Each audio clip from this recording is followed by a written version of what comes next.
Hey guys, what's up and welcome back to Toe Tags and Metal Reviews, and today we're going to talk about the new releases from Insomnium, Steel Panther, Lovebites, Dope, and Godsmack.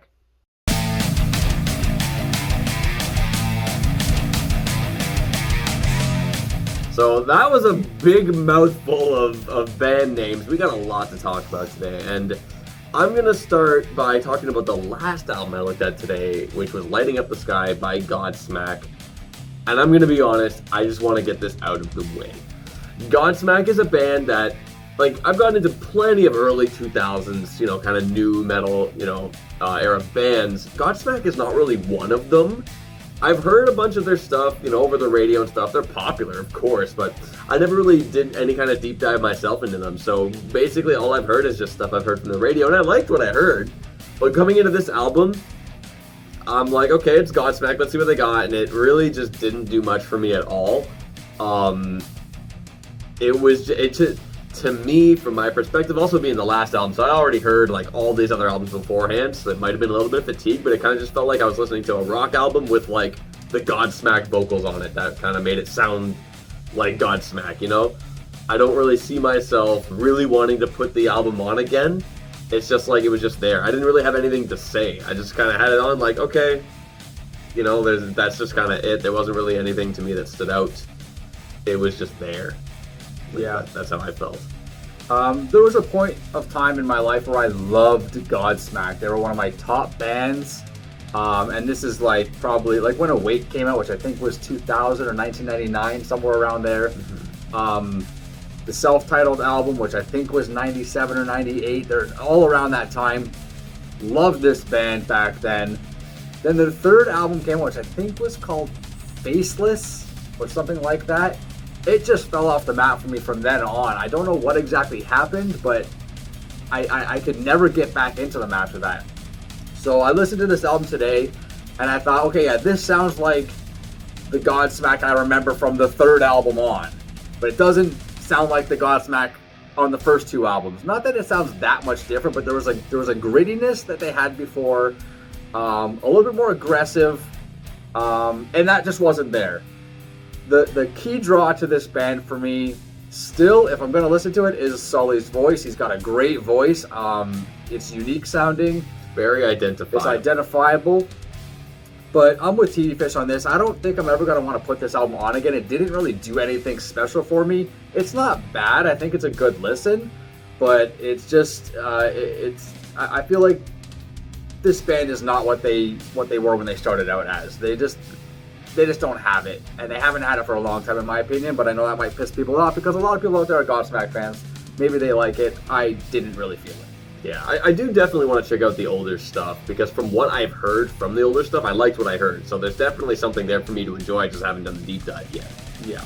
So let's go to Blood Money Part 0 by Dope. Now, I don't know if I've heard Dope in passing before this, but I've never really listened to Dope. Another band I haven't really gotten into. So coming into this album, I did not know what to expect. And honestly, I like that feeling coming into an album, because you could be wowed so hard by something because you're just thinking, well, I don't know what to expect. Whoa, what's this? And the first track kind of put a weird expectation because the rest of the album doesn't sound like it. Yeah. First track kind of makes me think okay, this is general kind of new metal. The rhythmic style reminds me of Slipknot. That's kind of where I thought this album was going. And then at 180, it's nope, this is Static X 2. Yeah. Or I guess that's just from the perspective of someone who's into Static X and doesn't know Dope, but that's kind of the idea that I got, is that this is very similar to Static X, and I was writing that multiple times, which kind of explains a lot, to be honest. Yeah. But I liked it. I liked the melodic aspect of it, which is, I feel like, what separates it from Static X, but it's that general kind of vibe. If you like Static X, you probably like Dope as well, because it's industrial, electronic, yeah, but still kind of pressing. Metal. It's still metal, yeah. Choke is a pretty neat song. It's like I said in my note, it's the kind of thing I'd love to hear from good Static X. So it's exactly what I like. And then Misery and Love Song are kind of like a 180 from that, where it's whoa, now they're just a lot more melodically focused. which is cool. And I like that there's more unique moments on the album like that. It's not just like one thing. So that's pretty cool.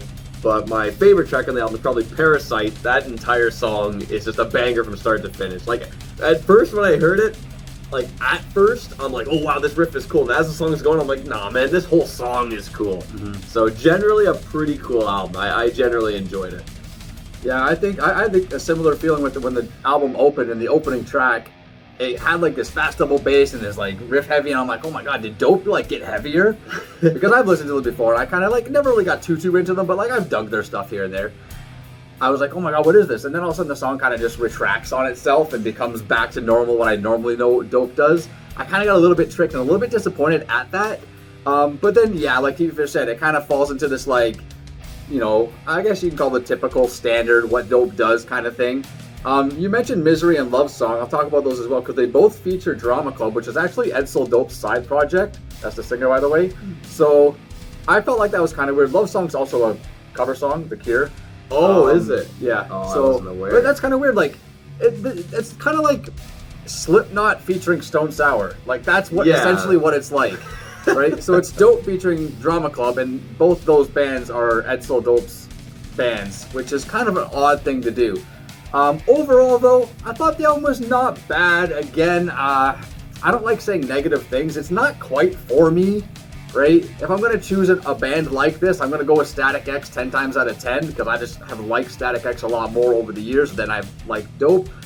But Dope does have some stuff there. There's some stuff that you can get behind. It's, you know, it's not bad by any means. I think there's an audience for it. It's just not something that you know, perked my ears up, right? But there's some enjoyable stuff there. Fair enough. Well, I mean, you know, for this order, we've essentially been going backwards in my listening order of the day, so we'll continue that trend with On the Prowl by Steel Panther. Now, this band is funny. Well, that's just, they're funny. They're entertaining. I've never actually sat through a Steel Panther album before today. The only real stuff I've really checked out is the stuff we reacted to. We reacted to 2 videos. One was a long time ago. That song was called Glory Hole. Yeah. That video was crazy. The second one was to 1987, which is from this album. The video was still a pretty good video. Had some cool, funny stuff about it. The song, And I feel like the song is a little bit better in context of the album because it's a break from the energy. So, okay, that's fine. But one thing I really figured with this album is that musically, they're really good. They got really good and fun riffs, but there's times where they'll do a really cool riff and it's like, oh yeah, that's kind of cool. And then they'll do something hokey enough to kind of bring you out of it.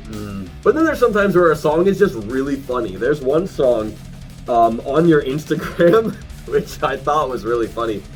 There's a line that's like, Michelangelo was bored, so he painted you. Yeah. It's so dumb, I just couldn't help but laugh at that. The whole thing's a joke. The whole thing is a joke. Like, he's like, I want, you know, the girl on Instagram. Then he's like, oh, I got catfish. That's kind of what this band does, though. Everything they do is supposed to be for humor, but it's crude humor, it's immature humor, but I like that kind of stuff. So that's a good way to get behind it. As far as the music goes, it's you know, it's supposed to sound like it's from the 80s. That's the whole vibe of this band. The look, the sound, the feel, everything about them is supposed to be 80s hair metal kind of thing, right? But my biggest takeaway from this album, I guess this band in general, is the guitar solos. I think the guitar player is phenomenal. Yeah, he's got really good riffs. Solos are really good. But that's, again, the only thing that I can say that I actually like about it. But like the other 2 albums we've already talked about, I can't see myself ever wanting to put this on again. It's not my cup of tea, but I know there's fan base out there for it. I know there's a big fan base out there for these. A lot of people love Steel Panther. And I can see why. It's just not my thing, right? If I want to listen to that kind of music, I'm going to listen to the actual 80s hair metal bands that actually... Steel Panther almost makes a mockery in a way because their songs are so crude. It almost seems like they're making a mockery in a way, which again can be a positive or a negative depending how you look at it. But it's just not something I'd ever want to put on and choose. Also look at a song like 1987, which is essentially a large tribute to the time era that they're referencing with just their general thing, right? Exactly. So it's not really a mockery, it's more so like a tribute to like, the good old days. Magical Vagina is the name of my song. Yeah. I mean, I'm sure anybody watching this that's watching this for Steel Panther is gonna know, like, oh yeah, these are typical, but like this is our first time listening to a full Steel Panther album, other than a couple songs like Tifa just mentioned. So yeah, if that's what you're into, you'll love it. They sing about all kinds of stuff that's sexual, lots of innuendo, very perverted. Some might even be offended. It might be misogynistic. You know, if you're sensitive like that, you might get offended at it, and if so, then oh well. But it is what it is, man. It is what it is. Yeah, they don't hold back. They don't. Anyway, next up, Anno 1696 by Insomnium. Now, we've covered these guys before on the channel, not only reactions, but also a review. We checked out Heart Like a Grave. We were not huge on it, and 2 6s. Okay, double 6. Okay, so it was good, but yeah. I remember checking out this band a long time ago, and I mentioned this back, I'm pretty positive I mentioned this back in the Heart Like a Grave review for an album that I believe is called Across the Dark, which I thought was amazing, but it's been so long since I've listened, I gotta listen back to remind myself that it was amazing.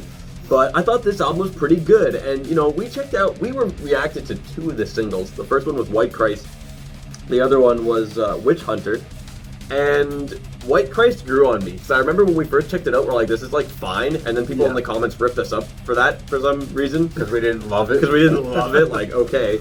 But it did grow on me. I liked the riff a lot more now than I did previously. Witch Hunter is still really good. We loved that song when we checked it out, and I still enjoy it today. But it's the kind of album that I feel like you gotta really focus on to get the depth. Because a lot of these songs are long. Yeah. Like, some of these are like upwards around 8 minutes or so.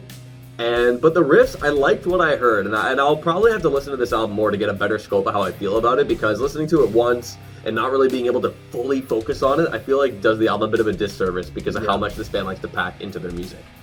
Yeah, I agree with that. And the fact that the songs are long, I couldn't remember seeing one 8 minutes, but I know they're all like north of 5 minutes, 6 minutes. Maybe there's an 8-minute one in there, I don't know. I think so. But the thing is, it almost feels like tediously long because the songs don't exactly have a lot of contour, which is something we're always looking for.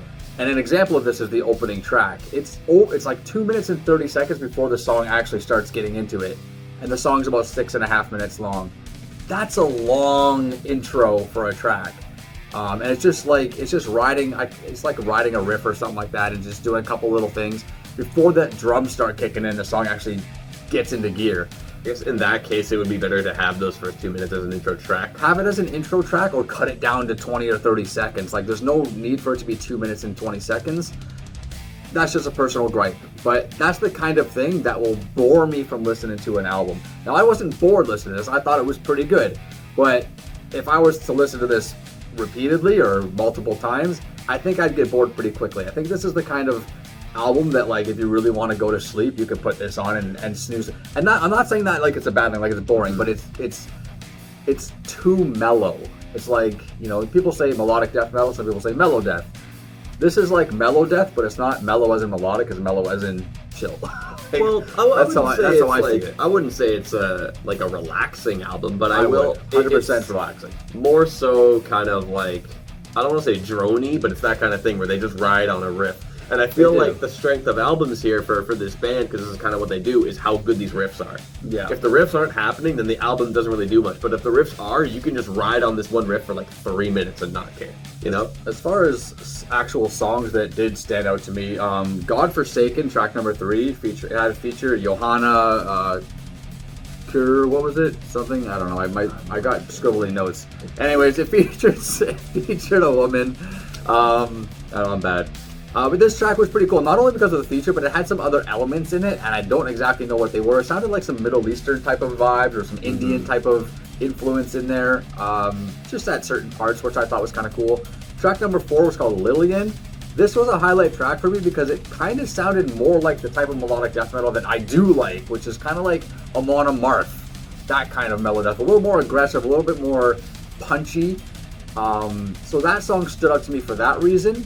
The rest of it was good. I feel like if I listened to it more, like TV said, I'd learn to appreciate it more. Because you really do got to dig deep and really pay attention to the intricacies you're hearing because they're so subtle throughout the album. So overall, thought it was pretty good. I think it deserves more chances, and I think it requires more chances in order to really appreciate. Just thought I'd also mention the Rapids is a really cool closer. Like outside of the singles we checked out, that Rapids song was stood good out to too. me. Yeah. Good closer, cool riffs, really nice melodic sections. It just kind of has everything as a good final package to send out the album. So I enjoyed that too. And now for the reason that most of you clicked on this video, Probably. Judgment Day by Lovebites. So we checked out the title track and reacted to it, and we're both like, oh my god, this is awesome. And it's not our first time checking out this band either. We checked out Glory to the World, is that what it was called? Yeah, sounds right. And it was really cool as well. So, you know, That's not on this album, though. it's not on this album, it's an older song. Yeah. And I thought this album was really cool. It's probably the album that had the most moments today for me or I thought, oh yeah, that's sick. The Spirit Lives On is a really good example of like what's cool about this band is that it reminds me of Sonata Arctica in their prime. Like just the energy these girls have is sick. And I also find with this album that the classical roots are really visible when you hear their harmonic progressions. Like more so than a lot of other metal, because ultimately a good majority of music that anyone listens to can be traced back there in terms of, you know, the fundamentals of melody and harmony and rhythm, I suppose. But with this band, I find it's a lot more visible that they do that kind of thing. Stand and Deliver. Whoa, that song is insane. The intro is sick, and then it just runs with it. And what I wrote down for this song is that it's like if Judas Priest was a power metal band. That's kind of what came into my head when I was listening to that song. I thought it was totally awesome. I guess the only real kind of issue I had was that after Stand and Deliver, the next like 3 songs or so weren't bad. It just kind of felt like there was nothing about them that really jumped out to me. But then the last 2 tracks kicked it all the way back up. Dissonance, fresh change up, super awesome. Soldier Stand, Solitarily, awesome and epic closer. Like I thought the majority of tracks on this album are really cool, really fun, and it's wild. Yeah, honestly, you basically took a lot of the words out of my mouth. Those are the 3 songs that I was going to mention because, I mean, for clear reasons, they're highlight tracks. Just to elaborate a little bit more on Stand and Deliver, a couple of things. So it starts off great intro. It's like a bass intro. Yeah. Right? Some chunky bass on the intro. And then it's the thrashiest song on the album. Gang vocals, just pure energy, high octane. It's got this franticness to it. They actually dropped a video for this, so we're probably going to react to it, so that should be up in a day or so, if you guys are interested in that. But yeah, it's definitely a highlight track. When I first put this album on, so it starts, I can't remember the name of the first track. We Are the Revelation or something like that. We Are the Resurrection. We Are the Resurrection, that's right. So it started and I was like, okay, this is pretty good, but like, let's see where it goes from here. And then the title track comes on after that, and I'm like, this kind of sounds very similar to the first track. It's like, this whole album gonna be just like this? And I was pretty disappointed early on. But then as the album kept going, I kept going, whoa, whoa, whoa. And you know what? A lot of it was for the vocals. Honestly, this woman, this lady, whatever, she has a really good voice and it's unique. She does. And I didn't write my notes how I wanted them to, but basically I don't know what song I'm talking about right now, but there was a couple songs where she does really cool things with her vocals, usually in the chorus, but there was one song in particular, and I don't know which one it is because I didn't write it down, where she does like vocal runs. Where like, it's like, you know, I don't know if people know what a vocal, do you know what a vocal run is? Like, does that make sense? It's like, I don't know, I can't do it, so I don't even gotta try, but anyway, she does vocal runs during the chorus on some of the lines she sings, and I was like, that's really unique. Like, I don't know any other metal band that does this. That's fucking cool. You mentioned the classical music, definitely a point there. You mentioned Sonata Arctica in their prime, definitely hear that as well. I'm also going to throw in Iron Maiden riffs because a lot of the riffing on this reminds me of Iron Maiden, but not rip-off Iron Maiden. It's homage Iron Maiden, or tribute Iron Maiden, or however we want to put it. But you can tell that there's influence there, which is also cool. But overall, man, this album from cover to cover is fucking solid, at least on the first couple listens. I should say more than a couple because it came out 2 days ago and I cheated and listened to it early. That's another thing to mention, that this album came out on Wednesday. Yeah, which is odd, but it's still a new release for this week. Yeah, it is. You listened to it early. I didn't listen to it till today. I waited. Yeah, and I still listened to it 2 full times today. So in total, I have about 4 full rotations on this album already. And Quite a bit for the... I'm looking forward to more though. Yeah, and this is obviously the album we're going to be checking out for the week. We've been looking forward to it since we, checked out the first single that we reacted to, so we're definitely going to enjoy Judgment Day, or at least try to. I think we will, based on our first impressions. Anyway, guys, that's all we got for you today. Remember to like this video if you liked it. Tell us in the comments below, what do you think of all 5 albums and more that dropped today? We'd love to hear what you guys have to say. I'm TV Fish. And I'm Bile Self. We'll see you guys later.